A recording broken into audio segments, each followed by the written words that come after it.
Selamat pagi, anak-anak kelas 4 SD Panguri Luhur Santo Yusuf Semarang. Apa kabar anak-anak semua? Semoga anak-anak tetap sehat dan semangat ya belajar di rumah. Hari ini kita bertemu kembali dalam pembelajaran tematik Ilmu Pengetahuan Sosial, tema 1, subtema 3. Makanan tradisional sebagai identitas bangsa Indonesia. Anak-anak tentu masih ingat ya, kemarin kita sudah belajar tentang keragaman agama yang ada di Indonesia.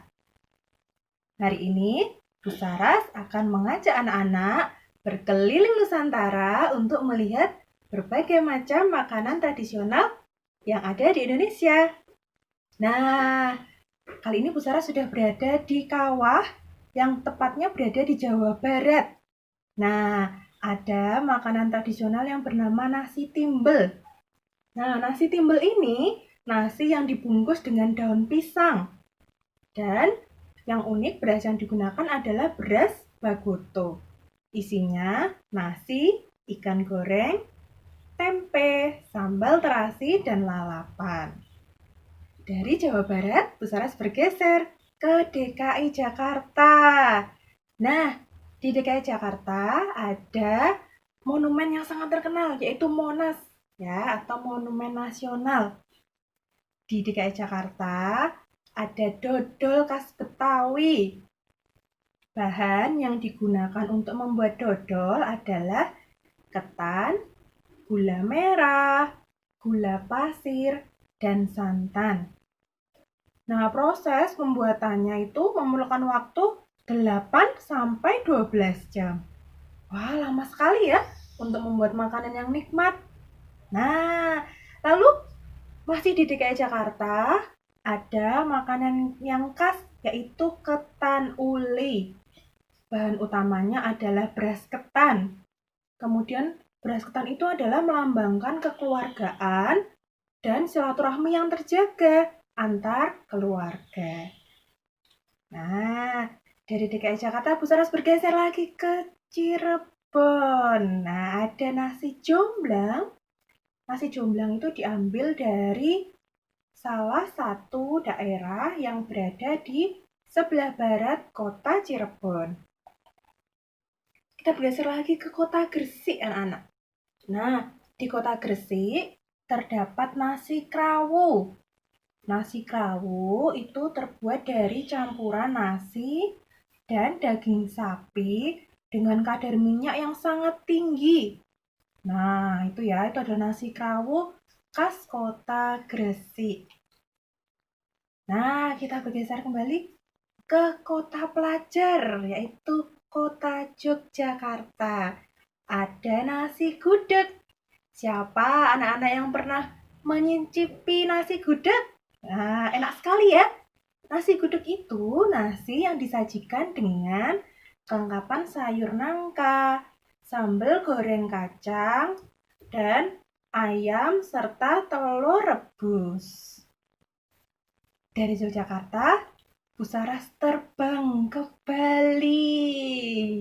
Nah, di Bali ada makanan khas yang bernama nasi jinggo. Nasi jinggo adalah nasi pulen yang dibungkus daun pisang dengan porsi yang kecil. Nasi jinggo dilengkapi dengan mie goreng dan suiran ayam. Nah, kemudian kita berkunjung ke pulau tertimur di bagian Indonesia, yaitu di Papua. Ada makanan khas, yaitu papeda khas Papua. Wah, ini papeda ini nikmat sekali ya, katanya seperti bubur. Nah, itu terbuat dari bubur sagu. Dan rasanya tawar, anak-anak. Biasanya, papeda disajikan dengan ikan tongkol atau mubara kuah kuning. Ya, itu tadi dari Papua. Kemudian kita ke Sulawesi. Di Sulawesi, Bu Saras berkunjung ke Manado. Di Manado ada makanan khas yaitu bubur Manado, khas Sulawesi Utara. Nah, bubur Manado itu adalah bubur putih yang berisi campuran jagung manis, lalu ada labu, kemudian ada kangkung, ada bayam, dan kaldu ayam. Bubur Manado disajikan dengan suiran ikan cakalang goreng, yaitu ikan khas Manado. Nah, itu adalah bubur Manado khas dari Sulawesi Utara. Lalu ada juga beberapa makanan yang khas namun terdapat di berbagai daerah. Misalnya ketupat. Ketupat adalah nasi yang dibungkus dengan janur yang berbentuk jajar genjang. Biasanya ketupat ada saat hari raya Lebaran, yang artinya mengakui kesalahan atau dalam bahasa Jawa itu ngaku lepat. Maka saat Lebaran kita bermaaf-maafan, kemudian kita menyantap hidangan ketupat. Ya. Kemudian di Bali, ketupat itu dipersembahkan sebagai bahan sesajen dalam upacara. Ya.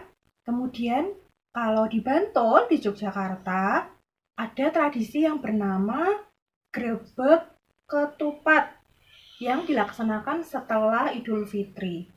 Nah, grebek ketupat itu melambangkan rasa syukur untuk meningkatkan keimanan.